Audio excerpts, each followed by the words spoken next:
Bienvenidos a News 24, el magazine de noticias y análisis en español de i24 News. Mi nombre es Carlos Burovich y conmigo siempre muy bien acompañado por Damián Pachter. Damián, por favor, los titulares. A 42 años del golpe de Estado, desaparecidos, la historia de la familia Tarnopolsky. Rectores de universidades latinoamericanas visitan Israel. Guerra de telenovelas en el Oriente Medio.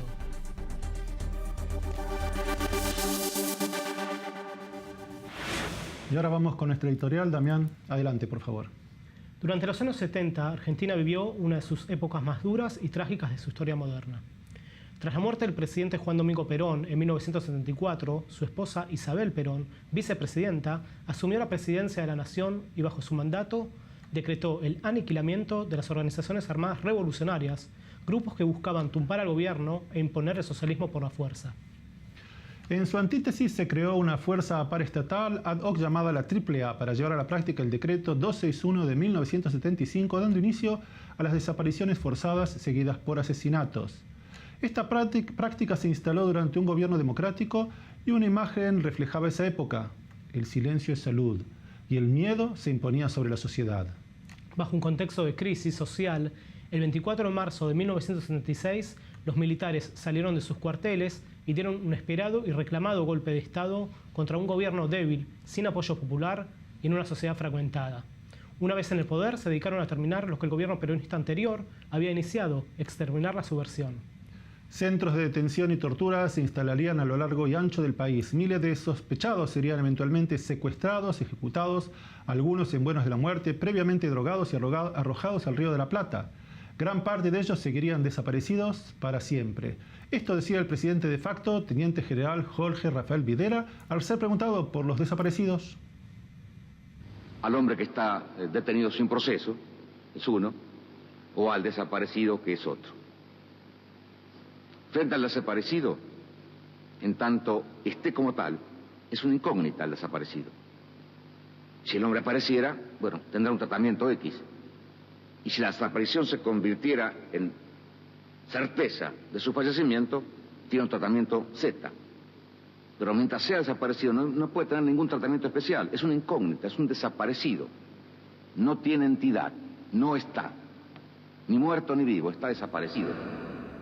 A raíz del accionar de las Fuerzas Armadas argentinas, las madres y abuelas de los desaparecidos iniciaron una campaña reclamando la aparición con vida de sus seres queridos, buscando y pidiendo por 30.000 desaparecidos. Sin embargo, décadas más tarde, un debate en la sociedad argentina dividió las aguas tras hacerse público un número muchísimo inferior, más inferior, el número oficial del informe de la CONADEP, llamado Nunca Más, el documento oficial que enlistó a los desaparecidos en menos de 8.000. Pero, ¿por qué fue así? Entre 2003 y 2015, y bajo un nuevo contexto político desde el gobierno de los Kirchner, estos se esmeraron en imponer una versión de los hechos con ciertos retoques de revisionismo histórico, amparado por las principales organizaciones de derechos humanos. Estas organizaciones cambiarían su perfil para devenir en grupos de militantes políticos y voceros de los gobiernos kirchneristas. Quienes se atrevían a cuestionar al gobierno les esperaba un destino poco noble: escraches, persecución ideológica, difamaciones por periodistas pagos por el gobierno, hasta actos públicos organizados por agrupaciones afines al gobierno de turno, entre ellas organizaciones de derechos humanos.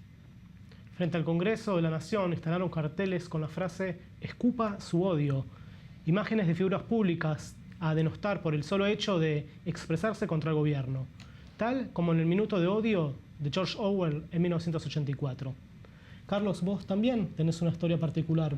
Bueno, yo me fui de Argentina en 1978, antes del Mundial, y mis amigos me decían: ¿por qué te vas? ¿Estás loco? ¿Cómo te vas a perder el Mundial? Y yo decía: es una época complicada, tener el pelo largo, pensar, estudiar, ser universitario, era algo peligroso, ya que los militares buscaban a todos aquellos que pensasen, como en Orwell. No hay que pensar, hay que actuar. ¿Tuviste miedo? Tuve miedo y por eso me vine a vivir a Israel. Hoy vamos a provocar y romper mitos de aquella época, contada en boca de personas que se dedicaron a estudiar el tema en profundidad por motivos personales. Así comienza el programa número 21 de News 24 en español. Ya volvemos.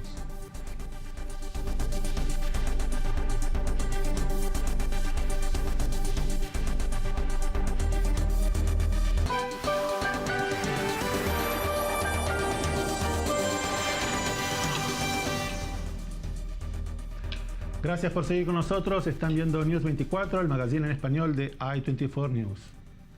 El golpe de Estado de 1976 fue la rebelión cívico-militar que depuso a la presidenta de la Nación Argentina, María Estela Martínez de Perón, el 24 de marzo de ese año. En su lugar se estableció una junta militar. La junta tomó el nombre oficial de Proceso de Reorganización Nacional y permaneció en el poder hasta diciembre de 1983. El 27 de marzo, el general Videla fue nombrado presidente inmediatamente en el poder. La Junta comenzó una caza de brujas a todo aquel que se opusiera a su ideología, fuera o pensara diferente, y lo hizo de una manera única, haciendo desaparecer gente. Escuchemos nuevamente qué era lo que decía el mismísimo general Videla. La forma que encontraron los militares para combatir la guerrilla urbana fue hacer desaparecer a todo aquel que pudiera ser sospechado de formar parte de grupos subversivos, tal como ellos lo denominaban. Llevaron a cabo un plan sistemático de secuestros y asesinatos. Los familiares que buscaban a sus seres queridos desesperadamente aprenden un nuevo término: el desaparecido. Al hombre que está detenido sin proceso, es uno, o al desaparecido, que es otro. Frente al desaparecido, en tanto esté como tal, es una incógnita el desaparecido. Si el hombre apareciera, bueno, tendrá un tratamiento X. Y si la desaparición se convirtiera en certeza de su fallecimiento, tiene un tratamiento Z. Pero mientras sea desaparecido no puede tener ningún tratamiento especial. Es una incógnita, es un desaparecido. No tiene entidad, no está. Ni muerto ni vivo, está desaparecido. De los miles de desaparecidos, hoy nos vamos a ocupar de una familia en particular, la familia Tarnopolsky, y con nosotros en el estudio Noga Tarnopolsky, periodista argentina israelí, para contarnos cuál fue el destino de su familia. Noga, bienvenida. Muchas gracias, Damián. Contanos.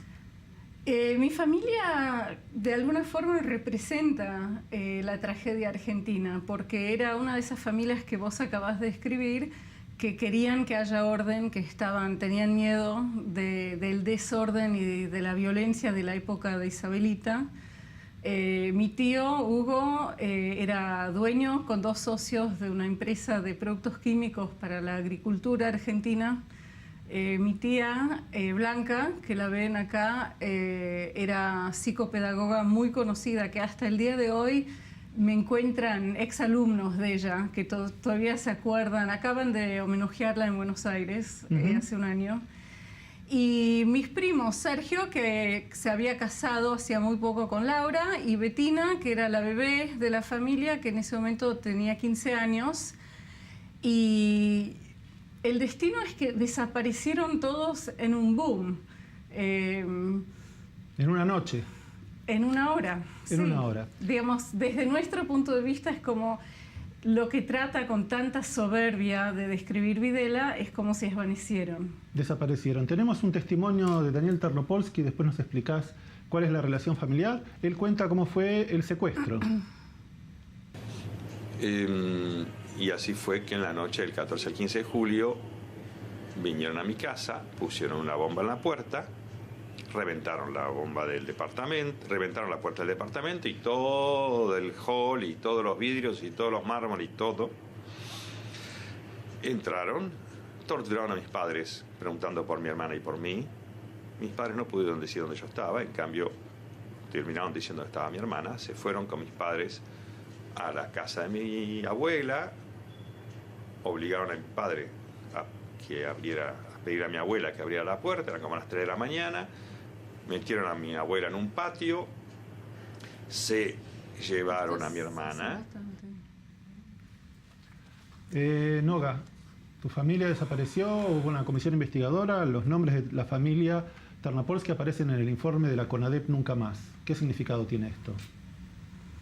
Para nosotros en su momento tenía un enorme significado porque fue el primer documento que tuvimos. Es decir, hasta ese momento mi papá y mi primo luchaban, sobre todo en Europa, iban a oficinas de las Naciones Unidas, de la Cruz Roja, y era como, llegás con un nada. Lo que quiso Videla, otra vez repito, desapareció mi primo, desapareció mi hermano, venías y no tenías pruebas. Y ese fue el primer documento nacional argentino donde tuvimos la confirmación que ellos, es decir, los nuestros, están entre estos desaparecidos.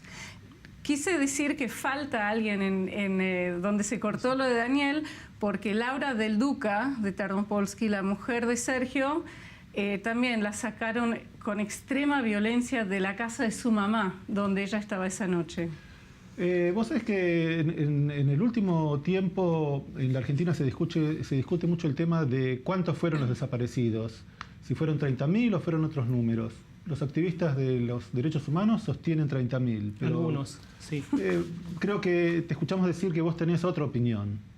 Yo tengo otra opinión, pero también tengo un comentario sobre la forma en la cual el tema se discute hoy en día en la Argentina. Mi opinión es que tendríamos que tratar de llegar a la cifra correcta, que eso para mí forma parte de la justicia.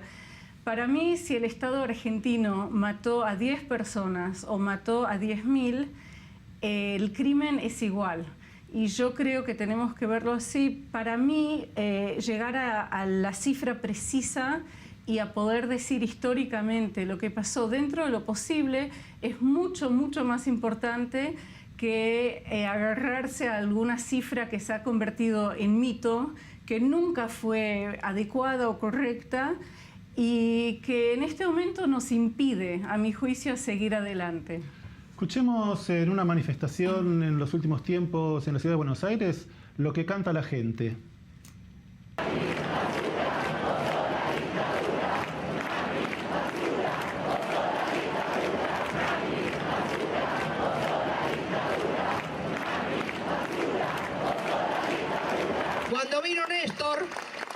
Cuando vino Néstor, las madres dijimos, no vamos a hacer más marcha de resistencia porque en la casa de gobierno no está más el enemigo, está un hijo nuestro. Así que paramos las marchas y las retomamos hoy porque hace 8 meses en la casa de gobierno tenemos otra vez un enemigo. Nova, sí. ¿Qué te parecen esas imágenes? A mí me espanta. Me parece un horror y un antihistoricismo muy grave para la Argentina. Yo estuve en esa misma manifestación, yo personalmente, y es una forma de desviarnos de la búsqueda de la justicia y de la verdad. ¿No te parece que se está metiendo como un gol en contra cuando organismos de derechos humanos son los que expresan estas palabras? Puede ser, porque ya nadie les cree. Ninguna persona seria que quiere investigar estos temas o que les importa el destino de su propia familia y no una ideología amorfe ya hoy en día, no puede tomar en serio a gente que actúa o que habla de esta forma. Y todos perdemos con eso. Todos perdemos. De alguna manera, el resumen de tu familia es el resumen de una época trágica de la Argentina. Si tuviéramos que definirlo en 10 segundos, en una palabra, ¿qué es lo que se perdió en Argentina? Se perdió el concepto de lo que es ser un hombre libre en una sociedad justa, que en la Argentina existió y no existió, pero siempre estábamos al margen y en ese momento esa figura es lo que desapareció. Bueno, Nova, muchas gracias por tu aporte. Te quedás con nosotros. En el próximo bloque estaremos conversando con Hernán Dobry, que es historiador y periodista, acerca de cuál fue la actitud de la comunidad judía argentina durante la época de la dictadura. Ya regresamos.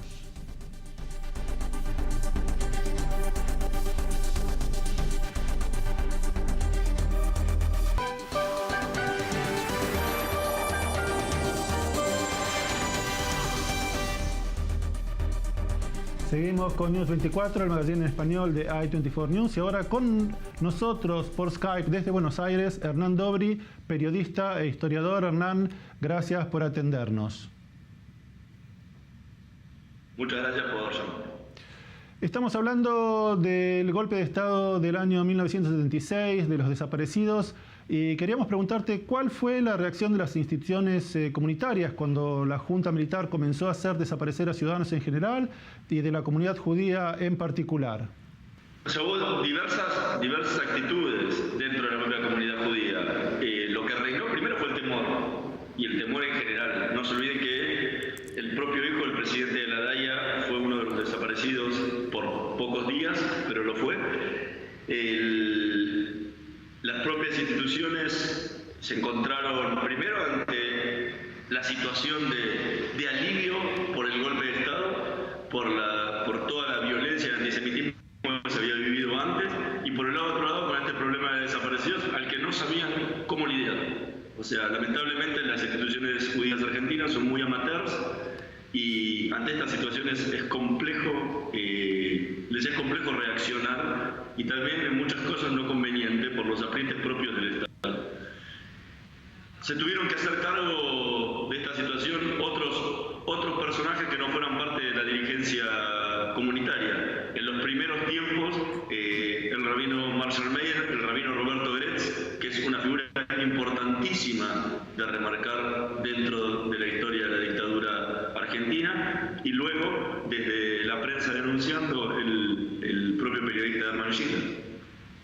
Hernán, vos mencionaste recién al rabino Marshall Meyer, que tuvo una actuación muy importante, muy relevante, dando asistencia espiritual a aquellas personas de religión judía. ¿Podrías contarnos un poco más sobre el rabino Marshall Meyer? El rabino Marshall Meyer fue un personaje importante dentro de lo que fue la dictadura, porque lo primero que hacía era escuchar y recibir a las madres de los desaparecidos que iban a la DAIA y no encontraban respuesta ahí a su desconsuelo, y él simplemente las recibía, les hablaba. Luego se dedicó a visitar las cárceles de donde estaban los presos, que se llamaban presos a disposición del Poder Ejecutivo Nacional, los presos que se llamaban políticos o los blanqueados, y tanto localmente como internacionalmente se reunía con autoridades para denunciar lo que pasaba. Pero déjame aclarar algo, hay un personaje que es tan importante o más, no me gusta hacer una competencia, que él y vive todavía y que es olvidado en la historia, que es el rabino Roberto Gretz, que hacía exactamente esto desde antes que Marshall, desde el propio golpe del 24 de marzo, porque él era miembro de la PDH, era secretario, era miembro de la mesa chica, cosa que Marshall recién lo fue muy al final de la dictadura, y fue amenazado, se tuvo que ir de la Argentina, y hacía exactamente lo mismo, visitaban juntos las cárceles, y se lo ha olvidado de la historia, y me parece que es un despropósito que estando vivo todavía se haya olvidado su persona y que solamente se recuerde la función del rabino Marshall Meyer, que fue importantísima, vuelvo a decirlo, pero es importante que se conozca la historia que Roberto Gretz vivió también en la época de la dictadura desde su comunidad de Manuel. Bueno, nosotros te agradecemos este dato y lo vamos a tener en cuenta y lo vamos a investigar. Pero veamos ahora un segmento en el que el rabino Marshall Meyer expresa su visión y sentimientos frente a la dramática realidad que se vivía en Argentina en aquellos días. I have no right to be silent in the face of injustice. I cannot believe to claim to believe in God and remain inactive when God's image is destroyed. According to the Muslim, Christian, and of course Jewish belief, we human beings are made in the image of God. And when humans are denigrated, humiliated, and persecuted, the sanctity of human life is threatened everywhere. And if there is no longer the sanctity of life, of human life, we lose our course in history and become less than human.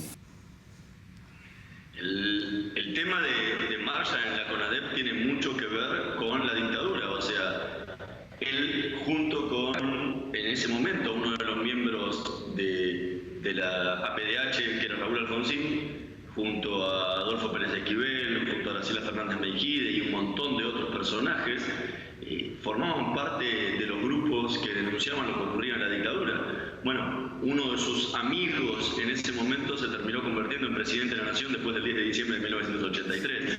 Y obviamente Marshall es invitado junto a Ernesto Sábato, junto a muchísimos otros personajes, no voy a nombrar porque son larguísimos, se termina convirtiendo en uno de los miembros de la CONADEP cuando Alfonsín decide crear esta organización para investigar lo que había pasado durante la dictadura, y se termina transformando en uno de los personajes más importantes.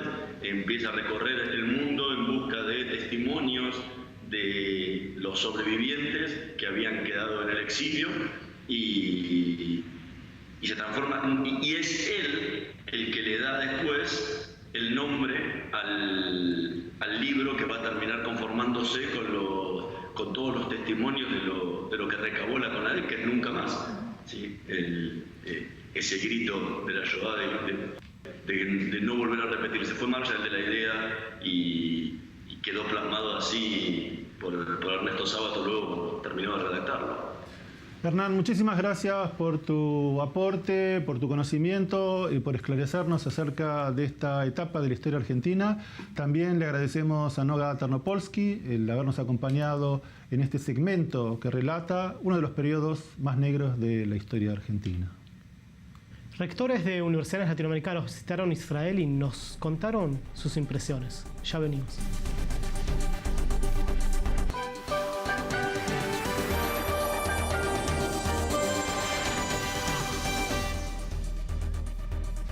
Seguimos con News 24, el magazine en español de I24 News. A mediados de marzo visitó Israel una delegación de 20 rectores de universidades latinoamericanas. Durante la estadía, tuvieron la oportunidad de visitar la Knesset, el Parlamento israelí. Los lugares santos y el Muro de los Lamentos también fueron visitados, así también como el Museo del Holocausto Yad Vashem. Y allí también pudieron realizar encuentros de trabajo con colegas de universidades israelíes. Todas estas actividades fueron auspiciadas por el Instituto Truman de la Universidad Hebrea de Jerusalén y con la colaboración del Departamento para América Latina del Ministerio de Relaciones Exteriores israelí. Al final del viaje tuvimos la oportunidad de entrevistar a 3 de los decanos y les preguntamos acerca de sus impresiones y conclusiones. Comencemos con Kitty Gaona, rectora de la Universidad Autónoma de Asunción, Paraguay, y luego escucharemos a Roberto Moreno de la Universidad del Valle de Guatemala. Bien, realmente impactada. Pensaba que era otra cosa, me encuentro con algo que realmente me tocó en lo personal y en lo profesional. En lo personal, ver la gente que hay, los chicos cómo están bien aprendidos y bien estructurados en cuanto a la educación, porque saben el proceso que ellos van a hacer en el colegio y luego el ejército y luego la universidad. Para mí, como mujer, ver mujeres en la calle vestidas como están ellos para el ejército me llamó mucho la atención. Una amabilidad increíble de la gente, eso se ve, se siente el calor de ellos. En lo profesional me ha impactado la nueva visión que tiene este país en cuanto a lo que debe ser una educación, en cuanto a apostar a algo nuevo, a la tecnología, a la innovación. Eso es lo que nosotros necesitamos, la investigación. La inversión que hacen en investigación es lo que debemos de replicar en nuestros países, porque normalmente gastar mucho para recibir mucho más, no lo entendemos. Y eso aquí he aprendido muy bien. Estar dispuestos siempre a ayudar, porque en todos los sitios donde hemos ido nos han dicho en qué le podemos ayudar, qué colaboración podemos dar. Para nosotros eso es muy importante, porque como somos un país pequeño, necesitamos de colaboración y esa colaboración que ustedes nos ofrecen es muy importante. Bueno, para nosotros es la importancia de establecer un ecosistema de emprendimiento e innovación en Guatemala y en la universidad, y establecer vínculos entre el gobierno, la academia y el sector privado para el desarrollo del país. Y claramente Israel tiene mucho que aportar en ese sentido. Me comentabas antes que el porcentaje de alumnos que llegan a estudios superiores en tu país es muy bajo. Dame una breve resumen del motivo y de qué manera podría Israel colaborar para aumentar ese volumen. Bueno, existen muchas barreras para ir a la educación y termina yendo solamente el 3% de la población en edad de ir a la universidad, a los estudios superiores. Y quizás el mensaje que yo llevo más importante es que un pueblo que le apuesta a la educación con firmeza tiene todo el potencial de salir adelante, más allá del conflicto o más allá de la polarización que puede haber en la sociedad. Si existe un elemento común de una visión de que la educación hace la diferencia, este es un buen testimonio. sea, tu visión desde el punto de vista de educación es, el pueblo de Israel ha invertido, no es gasto, ha invertido en educación y ves los resultados. ¿Y vos crees que esa fórmula puede ser aplicable en tu país? Perfectamente. ¿Hay algún punto o algo que hayas visto en Israel que te haya impactado fuera de la cosa académica? Bueno, la posibilidad, la apertura de la Universidad Hebrea y de los distintos actores que encontramos de colaborar, y en cierta medida también una mayor conciencia de que la alianza con otros pueblos como es América Latina, la posibilidad de trabajar con nuestros países y de prestarle más atención es de beneficio común. No solo es de beneficio para nosotros, sino también en el concierto de naciones para Israel es importante tejer esas relaciones. También tuvimos la oportunidad de conversar con Gabriel Capitelli, secretario de Relaciones Internacionales de la UBA, representando al rector Alberto Barbieri. Le preguntamos si, siendo esta su primera visita a Israel, que nos cuente si entre lo que vio y lo que imaginaba, ¿cuáles fueron sus impresiones?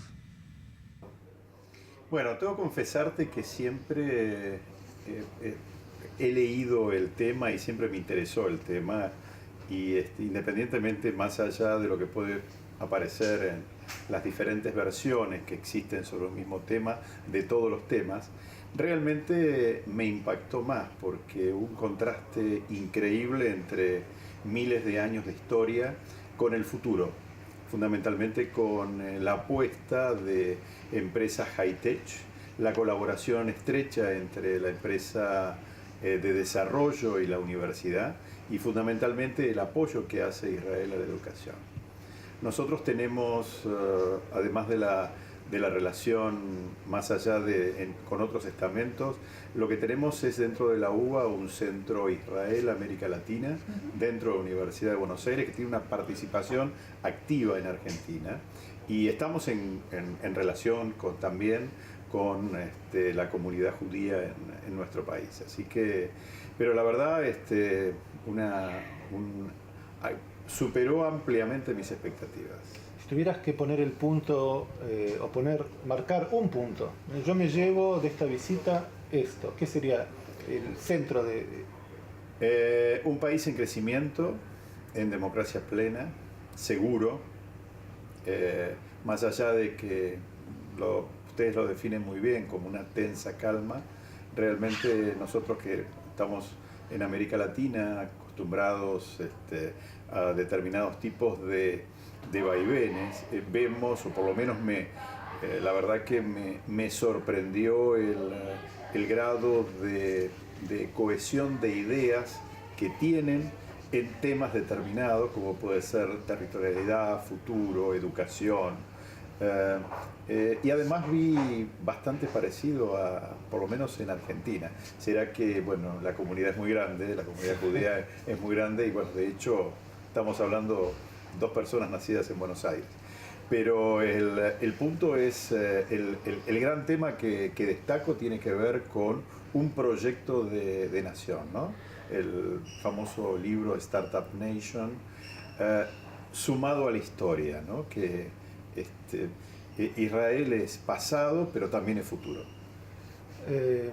La Universidad de Buenos Aires tiene proyectos que desarrolla en conjunto con foros académicos de Israel, intercambio de profesionales, actividades, hay charlas. ¿De qué manera se expresa en la práctica la colaboración entre las dos universidades? O debería, o si existe, y si no, ¿cuál debería ser? Carlos, sí, existe, y existe desde hace mucho tiempo, no solamente con la Universidad Hebrea, sino con otros institutos, como el Instituto Weizmann, por ejemplo, donde con ambos centros, con la universidad, con el instituto, tenemos actividades que vienen de muchos años atrás.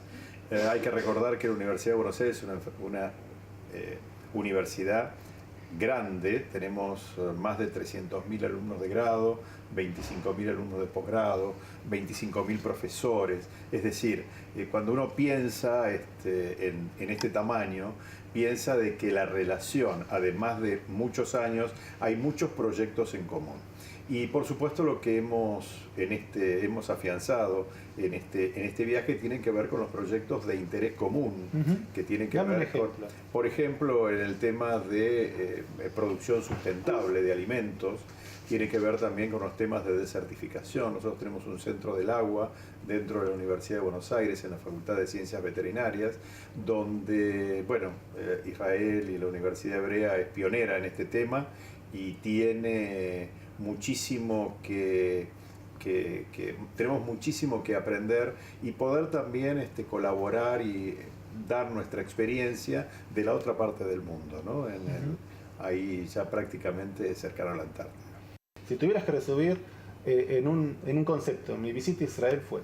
Mi visita a Israel fue provechosa, clarificadora y con futuro. Muchas gracias. Gracias. El resumen es: educación es inversión, no es gasto, y en eso Israel es líder. Cuando regresemos de la pausa, Yaniv Azulay nos comentará acerca del fracaso de la diplomacia en el Medio Oriente.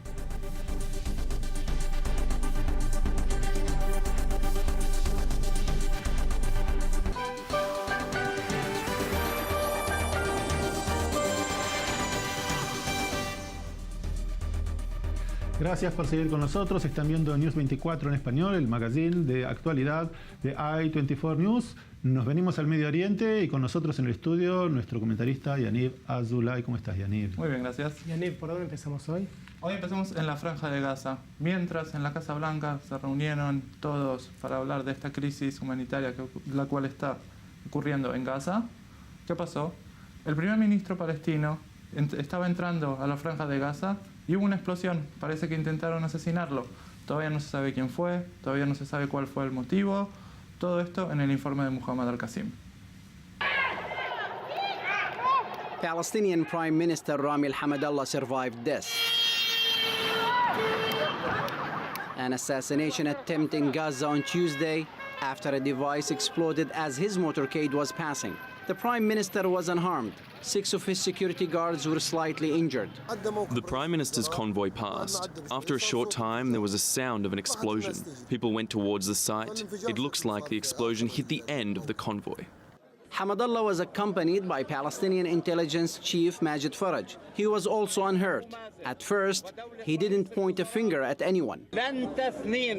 We will not be stopped by any criminal attempts from continuing to protect the country. The evil gangs should go to hell and we'll all be going to hell. Faraj didn't directly accuse Hamas, the Palestinian faction that govern Gaza, of being behind the attack.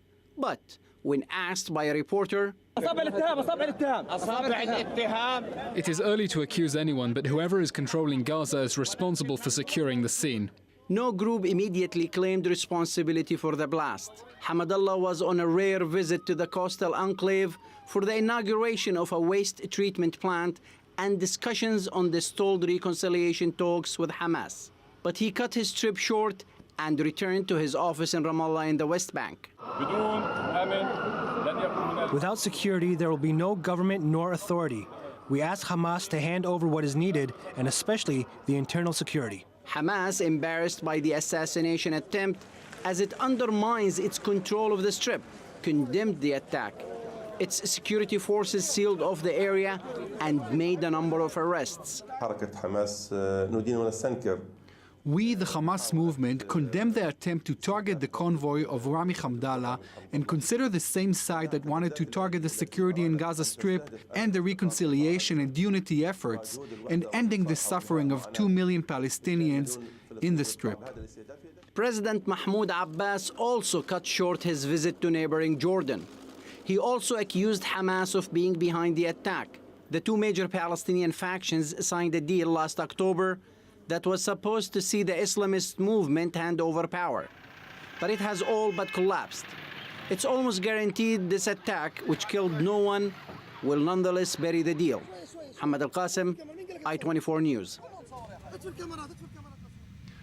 Yaniv, ¿esto quiere decir que el acuerdo entre Hamas y Fatah se terminó? Es muy temprano para decir que se terminó, que el acuerdo está muerto, pero esto obviamente no ayuda. Como podemos ver en estas imágenes, un intento de asesinato a un primer ministro nunca es algo que pasa desapercibido. Pero yo dudo que este ataque haya sido provocado o haya sido hecho por el Hamas, porque el Hamas, para mi visión, no tiene nada que ganar. El Hamas sí está interesado en seguir con este acuerdo por la crisis humanitaria, la cual fue impuesta por el presidente palestino Abbas y por Israel también, y también por los egipcios. O sea que este intento de asesinato no los ayuda absolutamente en nada. Hablando ya de fracasos diplomáticos, el primero intrapalestino, ahora vayamos a Siria. ¿Hay un fracaso diplomático allí también? Estamos hablando de un fracaso diplomático como no ha habido muchos. A todos los que están involucrados en Siria les ha tomado mucho tiempo y por dura manera tuvieron que entender dos cosas. La primera, es imposible hacer paz entre dos lados cuando hay mucho más que dos lados. Y la segunda es que la paz duradera no se puede crear a través de agentes externos. Todo esto en el informe de Mike Wagenheim. 7 years of fighting and endless talking trying to stop it. Sochi, Astana, Geneva, Vienna. Wonderful vacation spots. Failures of diplomacy. Peace talks at all locations led to more war. Ceasefires resulted in more firing. The great diplomatic powers of the world rendered helpless or unwilling to help. The Arab League seemed a natural choice to act as a mediator at the outset of the fighting, but their monitoring program in 2012 was quickly discarded amid continuing violence. When we first heard about the United Nations suggestion of giving training to the monitors, we welcomed the idea. But the observers believe that their mission is very complicated because the protocol cannot be applied. It is impossible to implement it. After a number of Russian-led talks that went nowhere, former UN Chief Kofi Annan gave it a shot in 2012 as a special envoy, and his plan gained initial acceptance by Assad.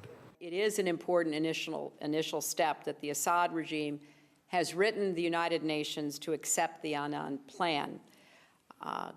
Let me just pause here to say, however, that given Assad's history of overpromising and under-delivering, that commitment must now be matched by immediate actions. But a non-ceasefire lasted all but a month, and Clinton's later insistence that Assad couldn't remain in a transitional government scuttled talks in Geneva amongst the UN Security Council. Finally, in late 2015, a breakthrough. A unanimous Security Council resolution endorsing an international roadmap for a Syrian peace process, a rare show of unity among major powers. Finally, some optimism, cautious at that. But the resolution failed to address the future of Assad and who would represent the varied opposition, blowing gaping holes in its chance for success. Since then, we've seen de-escalation zones and safe zones that haven't come close to living up to their names. Diplomacy never got the buy-in from the parties that mattered most, the government and opposition. And now, it seems the only solution will be a military one. Mike Wagenheim, I-24 News. Siria y el fracaso diplomático. En Siria, después de 7 años de que se iniciara la guerra civil, siguen los bombardeos, hay cientos de muertos por día, desplazamientos forzosos de miles de personas que no tendrán ningún futuro. Y mientras tanto, las potencias se reúnen y negocian, se reúnen y negocian. ¿Negocian qué? ¿La vida de seres humanos descartables? Eso se llama indiferencia, y en este caso, la indiferencia de las potencias mata. ¿Nos suena tristemente familiar? Van 500.000 muertos y seguiremos contando. Gracias, Yanni, por estar con nosotros. Seguiremos contando, lamentablemente. Cuando regresemos de la pausa en el Medio Oriente, hay otra guerra, la de telenovelas. Amor, odio, pasiones y muchos intereses políticos en juego. Ya volvemos.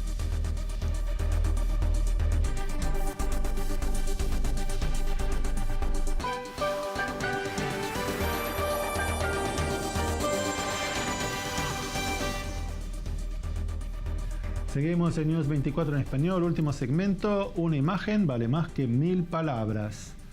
Esta vez nos dedicamos al género de la telenovela, que ha estado por décadas en las pantallas de los hogares desde México hasta la Antártida. Históricamente, los principales productores de Latinoamérica son Brasil, Venezuela, Colombia, México y Argentina.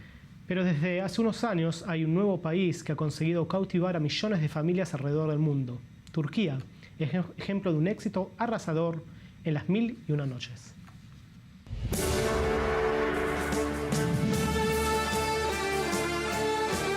¿Qué seríamos capaces de hacer para salvar la vida de un hijo? Encontramos el donante que estamos buscando. Su hijo está enfermo y necesita un trasplante. El trasplante de médula es un procedimiento costoso. Serían aproximadamente 100 millones. ¿Qué? Ahora ella hará todo lo que sea necesario. Necesito pedir un préstamo a la empresa. Necesito 75 millones. Para salvarle la vida. Tienes cara para pedir un préstamo por 75 millones en una empresa en la que apenas llevas trabajando 3 meses. Disculpe, por favor, olvide lo que dije. Las 1001 noches. No he dicho que no. Una historia que jamás podrás olvidar. Pero no te va a salir gratis. Vas a pasar la noche conmigo.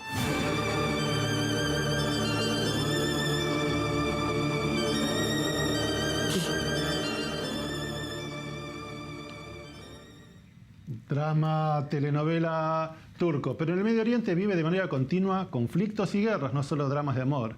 Ahora hay una nueva guerra, el de las telenovelas. El canal MBC ha levantado del aire las telenovelas turcas y esto produce fricciones entre Arabia Saudita y Turquía. No longer will viewers in the Middle East be entertained by the dramas, the infidelities, the loves, and the passions of Turkish soap operas. Confused? You won't be after this report. A decision by the Saudi-owned broadcaster MBC to stop airing Turkish soap operas, highly popular among Arab viewers, sparked friction between Ankara and Riyadh. Viewers in the Arab world have in recent years become addicted to the Turkish soap operas, ranging from modern romances to historical dramas, as well as historical romances and modern dramas, enlivened by cliffhanger plots and high production quality. Turkish soaps push the envelope on social issues. The productions also bring a taste of modernity and moderation. But as is the case with almost everything in the Middle East, politics impact art. Camera! The move by the Dubai-based MBC comes as tensions rise between Turkey and Saudi Arabia and Riyadh's chief regional ally, the United Arab Emirates, soaring over issues ranging from Qatar to Israel. NBC says it will swap the soaps for, quote, premium quality Arabic dramas that embody the values and traditions of the region. Turkish Culture Minister Numan Kurtulmus replied it was not up to the politicians to decide, quote, who watches what film. Those times have passed. So, what's behind the move? Saudi Arabia says it was driven by economic and cultural considerations. But Turkish soaps were seen as a power play, yielding soft power in the region. It has also gone behind the back of the Saudis, supporting Qatar as other Gulf states led a sanctions campaign against the gas-rich emirate for allegedly supporting extremist groups and proximity to Iran. Still, the move will see the network halt an average of 6 hours a day of Turkish programming mid-season, leaving viewers waiting, wondering what will happen next. Emily Rose, I-24 News. Bueno, hay guerra en todos los frentes, amor, odio, pasiones, pero entre Turquía y Arabia Saudita me parece que esta es una telenovela que va a tener un final dramático. Esperemos que estas sean las guerras que haya en el Medio Oriente. Vos, Carlos, ¿cuál es tu telenovela favorita? A mí me gustaba Muñeca Brava, ¿y a vos? A mí me gustaba una colombiana que se llamaba Café con aroma de mujer. Ah, es muy linda telenovela. Bueno, en Israel vos sabés que también se producen series de alto nivel. Y un ejemplo es Fauda, que en árabe significa caos, y que ya está en su segunda temporada en Netflix. Nos vamos despidiendo hasta la semana que viene, Damián. Hasta la semana que viene, Charles. Muy bien, esto es todo para esta emisión de News 24 en español. Nos pueden seguir en Facebook, en Twitter y por supuesto en nuestro sitio web. Nos vemos. Samir.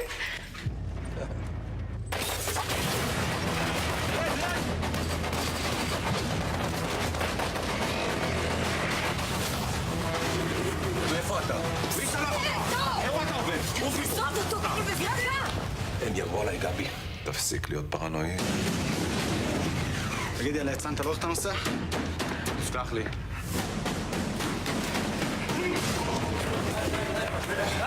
כל מה שדורון נגיע בו נגמר רע.